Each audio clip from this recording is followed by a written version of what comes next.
शादी वाले दिन मुझे अपनी साली पसंद आ गई। फिर क्या था? शादी वाले दिन मुझे अपनी साली बहुत पसंद आ गई।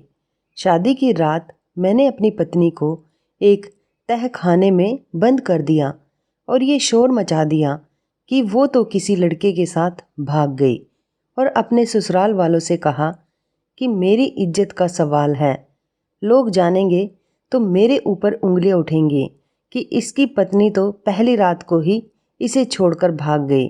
इसलिए आप मेरी शादी अपनी दूसरी बेटी से करवा दें। मेरी शादी मेरी साली से करवा दी गई और मैं खुशी खुशी उसके कमरे में गया और जब घूंघट उठाया तो मेरे कदमों तले से ज़मीन निकल गई, क्योंकि वहाँ तो मैं अपना देश छोड़ विदेश में नौकरी करता था। जब मैं कुछ दिनों के लिए घर वापस आया तो मेरी माँ को मेरी शादी की फिक्र होने लगी। कुछ दिन बाद उन्होंने मेरी शादी मधु नाम की लड़की से तय करवा दी। माँ ने मुझे बताया कि मधु 2 बहनें हैं, एक मधु और उसकी छोटी बहन महिमा। मधु बहुत खूबसूरत और गोरी चिट्टी है। मेरी माँ अपनी बहू की बहुत तारीफ कर रही थी, पर सच्चाई क्या थी यह तो उसे देखने के बाद ही पता लगने वाली थी। मेरी शादी बहुत जल्दबाजी में हो रही थी, इसलिए मुझे लड़की देखने का मौका नहीं मिला। घर वालों ने ही जब मैं विदेश में था तभी लड़की को देख लिया था। मुझे अपनी माँ और पापा पर पूरा विश्वास था कि ये मेरे लिए अच्छी लड़की का ही चयन करेंगे। मेरी शादी जल्दबाजी में हो रही थी, इसलिए दोनों घरों में शादियों की जोरों से तैयारी चल रही थी। माँ ने मुझे लड़की का नंबर दिया और कहा कि तुमने लड़की नहीं देखी तो कोई बात नहीं, क्योंकि लड़की देखने में खूबसूरत है, पर शादी से पहले अपनी होने वाली पत्नी से एक बार बात तो कर ले। माँ ने जब मेरी होने वाली पत्नी का नंबर दिया तो मैंने उस नंबर को संभाल कर रख लिया था। मैंने सोचा भले ही मेरी शादी जल्दबाजी में हो रही है, पर एक बार मैं उसे ज़रूर फ़ोन करूँगा और शादी से पहले उससे मिलने को कहूँगा। मैंने मधु का नंबर ले तो लिया था, पर शादी की तैयारियों में मुझे वक्त ही नहीं मिला कि मैं उसे फ़ोन कर सकूं। मैं घर का इकलौता बेटा था, इसलिए शादी की पूरी जिम्मेदारी मेरे ही ऊपर थी। मैं मधु को ऐसे वक्त फ़ोन करना चाहता जब मेरे आसपास कोई ना हो, ताकि मैं सुकून से बात कर सकूं। लेकिन जब से मेरे पास नंबर आया था मुझे ऐसा कोई वक्त ना मिल सका और शादी का दिन मेरे सर पर आ चुका था। अब हमारी शादी में 2 दिन ही बचे थे। मैंने सोचा चलो कोई बात नहीं, शादी से पहले नहीं मिल पाया तो क्या हुआ, अब तो वो शादी करके हमारे घर पर ही आ जाएगी। अब मिलने मिलाने की क्या जरूरत। हमारी शादी इतनी जल्दबाजी में तय हुई थी कि मैंने मधु की कोई तस्वीर भी नहीं देखी थी। मैंने सब कुछ अपने माँ बाप पर छोड़ दिया था और यही मेरी ज़िंदगी की सबसे बड़ी गलती थी। शादी के 2 दिन पहले मैं मार्केट गया हुआ था, तभी मेरा एक दोस्त मुझसे मिला। वो मुझसे पूछने लगा, सुना है तेरी शादी तय हो गई है, मुंह दिखाई के तोहफे में तू भाभी को क्या देने वाला है। अपने दोस्त की बात सुनकर तो मैं सोच में पड़ गया कि इसके बारे में तो मैंने सोचा ही नहीं। मैंने अपने दोस्त से अपने घर की सिचुएशन के बारे में बता दिया कि मेरी शादी किन हालातों में हो रही है। मैंने उससे कहा मेरी शादी बहुत जल्दबाजी में हो रही है और मुझे अपनी होने वाली पत्नी की पसंद नापसंद के बारे में बिल्कुल पता नहीं कि उसे क्या पसंद होगा। मेरे दोस्तों ने कहा इसमें क्या मुश्किल है, फ़ोन का ज़माना है, अगर तेरे पास नंबर है तो भाभी के पास फ़ोन कर और उसके पसंद नापसंद के बारे में पूछ ले। मुझे अपने दोस्त की बात सही लगी, इसी बहाने मैं मधु से भी बात कर लेता हूँ। मैं मार्केट में ही सड़क के किनारे खड़े होकर मधु का नंबर मिलाने लगा। मेरा दिल जोरों से धड़क रहा था कि ना जाने कौन फ़ोन उठाएगा, मधु या फिर उसकी छोटी बहन महिमा। मेरे फ़ोन मिलाते ही मुझे कुछ दूर पर मोबाइल की घंटी बजने की आवाज़ सुनाई दी। मैंने पीछे पलट कर देखा तो कुछ दूरी पर 2 लड़कियां एक बड़े से पार्लर के सामने खड़ी बातें कर रही थी। उनमें से एक लड़की के हाथ में मोबाइल गुनगुना रहा था। उसने फ़ोन रिसीव कर लिया और जैसे ही हेलो कहा मैं हैरान रह गया। उसके हेलो की आवाज़ मेरे फ़ोन से उभर रही थी। उन्हें देखते ही मैं कुछ कदम पीछे हट गया और बात करने की कोशिश करने लगा। मैं बड़े गौर से उन दोनों लड़कियों को देख रहा था। उन दोनों ने मेरी तरफ नहीं देखा था और जिस लड़की ने फ़ोन उठाया था वो बहुत खूबसूरत थी। पहली ही नज़र में मेरा दिल उस पर आशिक हो गया था। उसे देखते ही मैं भगवान से दुआ करने लगा कि यही मधु हो। उस लड़की ने फ़ोन उठाते ही पूछा कि कौन हो, तो मैंने बता दिया कि मैं नवीन बात कर रहा हूँ। मेरे मुंह से मेरा नाम सुनते ही वो लड़की कुछ लम्हों के लिए खामोश हो गई। फिर उसने कहा, मैं महिमा बात कर रही हूँ। महिमा नाम सुनते ही मेरा दिल टूटकर चकनाचूर हो गया। उसने अपने साथ वाली लड़की से कुछ इशारों में बात की थी। वो शायद मधु थी। मैंने गहरी नज़र मधु पर डाली तो मुझे अपना दिल डूबता हुआ महसूस हुआ, क्योंकि महिमा के आगे तो वो एकदम बदसूरत थी। उन दोनों ने आपस में इशारे में क्या बात की मुझे नहीं पता। फिर महिमा ने मुझसे कहा, मधु आपसे बाद में बात करेगी क्योंकि हम कहीं आए हुए हैं। अगर आपको कोई ज़रूरी बात करनी है तो मुझे बता दीजिए। मधु को देखकर मेरा दिल इस कदर टूट गया था कि मैंने बिना कुछ कहे ही फ़ोन बंद कर दिया और खामोशी से वहाँ से निकल गया। कुछ ही देर में मेरा फ़ोन दोबारा बजने लगा। मैंने देखा उसी नंबर से फ़ोन था, लेकिन मधु को देखने के बाद मेरा किसी से भी बात करने का दिल नहीं कर रहा था। मैंने बुझे दिल से अपना फ़ोन स्विच ऑफ कर दिया। मैंने मुंह दिखाई के लिए कोई तोहफा नहीं खरीदा। मुझे समझ में नहीं आ रहा था कि माँ ने आखिर क्या देखकर मधु को पसंद किया है, जबकि जितनी खूबियाँ उन्होंने मुझे गिनवाई वो सब के सब तो मुझे महिमा में नजर आई थी। घर आकर मैं खामोशी से बैठ गया। मैं ना तो किसी से बात कर रहा था और ना ही कोई काम। शादी में सिर्फ 2 दिन ही बचे थे। मेरी खामोशी देखकर मेरी माँ ने मुझसे पूछा, क्या हुआ बेटा, तुम ऐसे क्यों हो? मैं अपनी माँ के आंचल में अपना सिर झुकाकर फूट फूट कर रोने लगा। माँ ने कहा, क्या हुआ बेटा, तुम रो क्यों रहे हो? कुछ बताओगे कि आखिर बात क्या हुई है? मैंने रोते हुए माँ को सारी बात बता दी कि माँ, मुझे मधु नहीं बल्कि उसकी छोटी बहन महिमा पसंद है। माँ ने कहा, पर क्यों? मैंने माँ से कहा, माँ, मैं आपसे ज़्यादा सवाल जवाब नहीं करना चाहता। अगर मैं ऐसा कुछ कह रहा हूँ तो ज़रूर कोई बात होगी, और मधु से शादी करके मैं उसकी ज़िंदगी नहीं ख़राब करना चाहता, क्योंकि जो लड़की मुझे पसंद ना हो उससे मैं शादी करके करूँगा क्या? आप मधु के घर फ़ोन करके बता दीजिए।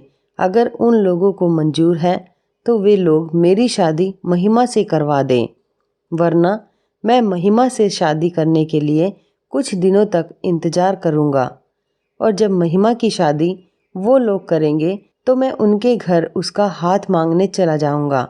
मेरी बात सुनकर माँ बहुत परेशान हो गई। फिर भी उन्होंने हिम्मत जुटाते हुए मधु के पापा से यह बात बताई कि मेरे बेटे को मधु नहीं बल्कि आपकी छोटी बेटी महिमा पसंद है। अगर आप लोग शादी के लिए राजी हैं तो हम लोग बारात लेकर आएंगे, वरना ये शादी नहीं हो पाएगी। माँ के मुंह से ये सब सुनने के बाद मधु के पिता भी बहुत असमंजस में पड़ गए, क्योंकि उन्होंने शादी की सारी तैयारी कर ली थी। माँ का फैसला सुनने के बाद उन्होंने कुछ वक्त मांगा और फिर शाम को उन्होंने फ़ोन किया और कहा, ठीक है, हम अपनी बेटी महिमा की शादी आपके बेटे नवीन से करने को तैयार हैं। महिमा से मेरी शादी हो जाएगी। ये सुनकर तो मेरी खुशी का ठिकाना ही नहीं रहा। मैं खुशी के मारे उछल पड़ा, क्योंकि जो लड़की मुझसे फ़ोन पर बात कर रही थी वो महिमा ही थी, और महिमा ही मेरी जीवन साथी बनने के काबिल थी। अगले 2 दिनों में हम महिमा के घर बारात लेकर पहुंच गए। हमारा बहुत ही अच्छे से स्वागत किया गया। मैं बहुत खुश था, क्योंकि जीवन साथी को लेकर मेरे दिल में जैसी तस्वीर थी, महिमा बिल्कुल वैसी ही थी। जयमाला के लिए मुझे स्टेज पर लाया गया। महिमा के खूबसूरत हुस्न को देखने के लिए मैं बेताब था। कुछ देर इंतजार करने के बाद दुल्हन को लाया गया और जब मेरी नज़र दुल्हन यानी महिमा के चेहरे पर पड़ी तो उसे देखकर मेरे जिस्म से जान निकल गई। फिर एक बार मेरा दिल टूटकर चकनाचूर हो गया, क्योंकि ये तो वो लड़की नहीं थी जिससे मैंने फ़ोन पर बातें की थी, बल्कि वो तो उसके बगल में खड़ी थी। अभी मैं यही सब सोच रहा था, तभी मेरे सामने दुल्हन के रूप में महिमा आकर खड़ी हो गई। मैं चाह कर भी किसी से कुछ कह न सका और मैंने देखा जिस लड़की को मैंने पसंद किया था वो तो महिमा के बगल में थी, यानी ये तो मधु थी जिसको माँ ने मेरे लिए पसंद किया था। मैंने माँ की पसंद पर सवाल उठाया था, पर माँ सही थी। मेरा दिल कर रहा था कि मैं चीख चीख कर चिल्लाऊं और फौरन इस शादी को मना कर दूं, पर मैं चाह कर भी कुछ कर नहीं पाया और मेरे गले में महिमा ने जयमाला डाल दी। मैं ये सब सोचने में इतना गुम था कि लोगों ने मजाक में कहा, क्या हुआ, बस दुल्हन को देखते ही रह जाओगे कि जयमाला भी डालोगे। लोगों के कई बार कहने पर मैंने मजबूरी में आकर महिमा के गले में जयमाला डाल दी। जयमाला के बाद शादी का कार्यक्रम शुरू हुआ और मेरी शादी महिमा से हो गई। अगली सुबह महिमा दुल्हन बनकर मेरे घर आई। मैं तो बहुत दुखी था और बस यही सोच रहा था कि मैंने जल्दबाजी में आकर बहुत गलत फैसला ले लिया। मैंने एक बार भी यह पता लगाने की कोशिश नहीं की कि महिमा कौन है और मधु कौन। मैं इसी सोच विचार में था, तभी मेरे दिमाग में एक आइडिया आया। शादी की रात जब मुझे महिमा के कमरे में भेजा गया और कुछ ही देर में मेरी बड़ी बहन हम दोनों के लिए दूध लेकर आई। उस वक्त महिमा वॉशरूम में थी। मैंने अपनी बड़ी बहन के हाथ से दूध का ट्रे लिया और साइड टेबल पर रख दिया। दूध देकर वो कमरे से बाहर निकल गई। तभी मैंने महिमा के दूध में बेहोशी की दवा मिला दी। कुछ देर में महिमा कपड़े चेंज करके वॉशरूम से आई। महिमा बहुत खुश नज़र आ रही थी, पर उसके साथ अपनी पूरी लाइफ गुजारना मेरे लिए नामुमकिन था। इसलिए मजबूरी में आकर मुझे उसके साथ ये सब करना पड़ा। दूध पीने के बाद कुछ ही देर में महिमा बेहोश हो गई। मेरे कमरे में एक दरवाज़ा था जो हमारे घर के तहखाने की तरफ जाता था। मैंने अपने घर की एक नौकरानी को ढेर सारे पैसे दिए थे और उसी की मदद से महिमा को बेहोशी की हालत में तहखाने में छोड़ आया और पहले ही मैंने नौकरानी को सब कुछ समझा दिया था कि तहखाने में छोड़ने के बाद मेरे इशारे पर तुम महिमा को कुछ खाने पीने की चीज़ें दे दिया करना, क्योंकि मैं किसी को मारना नहीं चाहता था और ये सब करना मेरी मजबूरी थी। मैंने अपनी गिलास वाला दूध नहीं पिया था। एक गिलास में दूध भरा था और एक गिलास खाली था, ताकि लोगों को लगे कि खाली गिलास का दूध मैंने पिया है। नौकरानी के जाते ही मैं शोर मचाने लगा। तभी मेरी बड़ी बहन और मेरी माँ कमरे में आई और पूछने लगी, क्या हुआ।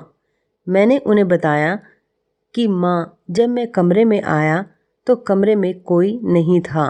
मुझे लगा कि महिमा वॉशरूम गई होगी, इसलिए जब कमरे में दीदी दूध लेकर आई थी तो महिमा का इंतज़ार करते करते मैंने अपने गिलास का दूध पी लिया। पर काफ़ी इंतज़ार के बाद जब वो नहीं आई तो मैंने वॉशरूम में चेक किया, पर वॉशरूम में कोई नहीं था। फिर मैंने आप लोगों को बुलाया। माँ, मुझे तो लगता है कि महिमा मुझसे शादी करना ही नहीं चाहती थी, पर अपने घर वालों के दबाव में आकर उसने मुझसे शादी कर ली। मजबूरी में आकर उसने शादी तो कर ली थी, पर शायद वो अपनी नई ज़िंदगी की शुरुआत अपने आशिक के साथ करना चाहती थी और इसलिए वो यहाँ से भाग गई। तहखाना छोड़कर महिमा को हर जगह ढूंढा गया, पर महिमा नहीं मिली। रात तो किसी तरह कट गई, पर अगली सुबह मेरी माँ ने ना चाहते हुए भी महिमा के घर वालों को ये बात बताई, पर महिमा के घर वाले ये बात मानने को तैयार ही नहीं थे कि उनकी बेटी ऐसा भी कुछ कर सकती है। पर अब तो जो होना था सो हो गया था। माँ ने महिमा के पापा को समझाया कि ज़रूरी नहीं कि आप अपनी बच्चियों के मन की हर बात समझ सकें। शायद वो किसी से प्यार करती हो और जल्दबाजी में उसका रिश्ता तय हुआ, इसलिए वो किसी से कुछ भी कह ना सकी हो। और हमारे घर आने के पहले वो जिससे प्यार करती थी, ये सारा प्लान उन दोनों ने मिलकर बना लिया हो। मजबूरी में आकर महिमा के पिता को ना चाहते हुए भी हमारी बातों पर यकीन करना पड़ा। हमारी शादी के 2 दिन बाद हमारा रिसेप्शन था, इसलिए मैंने माँ से कहा, माँ, मैं अपने दोस्तों को क्या मुंह दिखाऊंगा कि शादी की पहली रात को ही मेरी पत्नी मुझे छोड़कर भाग गई। मेरे दोस्त और हमारे सारे रिश्तेदार हमारा मजाक बनाएंगे, इसलिए महिमा के पापा से कहो कि वो अपनी बड़ी बेटी यानी मधु से मेरी शादी करवा दें। आखिर पहले तो मेरी शादी मधु से ही होने वाली थी, ताकि लोगों को कुछ पता ना चले और हमारी बनी बनाई इज्जत पर कोई आँच ना आए। माँ को भी मेरी बातें सही लगी, क्योंकि ये हमारे घर की इज्जत का सवाल था। इसलिए उन्होंने बहुत सोच समझकर ये बात मधु के पापा से कही। हमारे घर में पैसे रुपए की कोई कमी नहीं थी और मैं भी फॉरेन में अच्छा खासा कमाता था, इसलिए वो लोग इस रिश्ते के लिए तैयार हो गए, क्योंकि पहले तो मेरी शादी मधु से ही होने वाली थी और उनकी भी इज्जत का सवाल था। मेरी और मधु की शादी सादगी से करवा दी गई। मधु से शादी करने के बाद मेरी खुशी की इंतहा ना रही। मैं बहुत खुश था, क्योंकि जैसा मैंने सोचा था सब कुछ वैसे ही होता जा रहा था। मैं सारी ज़िंदगी महिमा के साथ समझौते वाली ज़िंदगी नहीं गुजारना चाहता था। मैंने सोचा था कि मधु से शादी करने के बाद मैं महिमा को चुपके से आज़ाद कर दूंगा। जब वो सारी सच्चाई सबको बताएगी तो मैं यही कहता रहूँगा कि वो जिस आशिक के साथ भागी थी उसने महिमा को छोड़ दिया और खुद को बेगुनाह साबित करने के लिए वो मुझे मुजरिम बना रही है। मधु से शादी करने के बाद मैं बहुत खुश था और मैं खुशी खुशी मधु के कमरे में गया। आज मेरा दिल खुशी के मारे झूम उठा था, क्योंकि मैंने जिसे चाहा था बड़ी मुश्किल से उसे पा लिया था। पर जैसे ही मैंने मधु का घूंघट उठाया, मेरे कदमों तले से ज़मीन निकल गई। अपनी दुल्हन को देखकर फिर एक बार मेरे जिस्म से जान निकल गई थी, क्योंकि ये मधु नहीं महिमा ही थी जिसे मैंने तहखाने में छोड़ दिया था। पर ये कैसे हो गया? अभी मैं यही सब सोच रहा था, तभी मेरे पीछे से कोई ताली पीटता हुआ आया। मैंने देखा वो मधु थी। ताली पीटते हुए कातिलाना अंदाज में हंसकर बोली, वाह नवीन वाह, तुमने तो हम दोनों की ज़िंदगी मजाक बनाकर रख दी। जब तुमने फ़ोन पर कहा कि मेरी बहन किसी आशिक के साथ भाग गई, तभी मुझे यकीन नहीं हुआ था। पर मैंने उस वक्त कुछ नहीं बोला, क्योंकि मुझे पता था कि मेरी बातों पर कोई विश्वास नहीं करेगा। इसलिए मैंने तुमसे शादी की और शादी करके जब मैं इस कमरे में आई तो आते ही इस कमरे के चारों तरफ देखने लगी कि इस कमरे में क्या है, कैसे है, बाहर से दरवाज़ा है कि नहीं। आखिर मेरी बहन इसी कमरे से बाहर निकली होगी ना। मैंने सब कुछ चेक किया तो मुझे इस तहखाने का दरवाज़ा दिखा और मैं तहखाना खोलकर उसके अंदर गई। जैसे जैसे मैं अंदर जाती जा रही थी, मुझे किसी के करहाने की आवाज़ आ रही थी। पर जब मैं अंदर गई तो मैंने महिमा को देखा। महिमा आधी होश में और आधी बेहोश ज़मीन पर लेटी हुई थी। पर नवीन, मुझे ये नहीं समझ में आया कि तुमने हम दोनों बहनों के साथ ऐसा क्यों किया। मधु के सवाल पर मैं फूट फूट कर रोने लगा और उसे सारी सच्चाई बताई और ये भी बताया कि जब उस दिन मैंने तुम्हें फ़ोन किया तो मैं तुम्हें एक कोने से देख रहा था। जब तुमने फ़ोन उठाया तो तुम मुझे एक नज़र में ही पसंद आ गई थी। मैं उसी वक्त भगवान से कहने लगा कि हे भगवान, यही लड़की मधु हो, पर तुमने अपना नाम महिमा बताया। मुझे लगा कि तुम महिमा हो। महिमा नाम सुनते ही मेरा दिल टूटकर चकनाचूर हो गया। मधु ने कहा, मुझे क्या पता था कि तुम मुझे देख रहे हो। मैंने तो बस तुम्हारे साथ एक छोटा सा मजाक किया था। मुझे क्या पता था कि एक छोटा सा मजाक हम दोनों बहनों की ज़िंदगी इस मोड़ पर लाकर खड़ा कर देगा। और नवीन, तुम ना तो मेरे लायक हो और नहीं मेरी बहन महिमा के लायक, हम दोनों ही तुम्हें छोड़कर जा रहे हैं, क्योंकि तुमने एक बार भी नहीं सोचा कि हमारे दिल पर क्या बीतेगी। तुमने अपनी खुशी के लिए हम दोनों बहनों की ज़िंदगी बर्बाद कर दी। मधु और महिमा मुझे छोड़कर जा चुकी थी और ये सारी बातें सभी घर वालों को पता चल चुकी थी। मधु ने सच कहा कि मैंने अपनी खुशी के लिए उन दोनों बहनों की ज़िंदगी खराब कर दी। एक छोटी सी गलतफहमी ने मधु, महिमा और नवीन तीनों की ज़िंदगी इस मोड़ पर लाकर खड़ी कर दी। इसलिए कहते हैं कि कुछ भी करने से पहले उसके बारे में पूरा पता कर लें कि क्या सही है और क्या गलत है, क्योंकि जो मधु, महिमा और नवीन के साथ हुआ किसी के भी साथ ना हो। दोस्तों, आपकी क्या राय है? क्या जो नवीन ने अपने लिए किया वो सही था? क्या उसको ऐसा ही करना चाहिए था, या फिर जो मधु और महिमा ने नवीन के साथ किया वो सही किया? क्या वो इसी लायक था? आप हमें कमेंट बॉक्स में ज़रूर बताएं। तो इस कहानी के बारे में आपकी क्या राय है? कमेंट करके ज़रूर बताइएगा। दोस्तों, आपको हमारी ये मज़ेदार कहानी शादी वाले दिन मुझे मेरी साली कैसी लगी?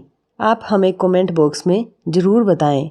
यदि आपके पास भी ऐसी कोई प्यारी सी कहानी है या फिर ऐसी कोई और कहानी जिससे कुछ शिक्षा मिले, तो आप हमारे साथ उसको ज़रूर शेयर करें। दोस्तों, यदि आपको हमारी ये वीडियो अच्छी लगे तो आप हमारी इस वीडियो को लाइक शेयर ज़रूर करें और ऐसी ही दिल को छू लेने वाली प्रेरणादायक कहानियाँ सुनने के लिए हमारे चैनल को भी सब्सक्राइब करें।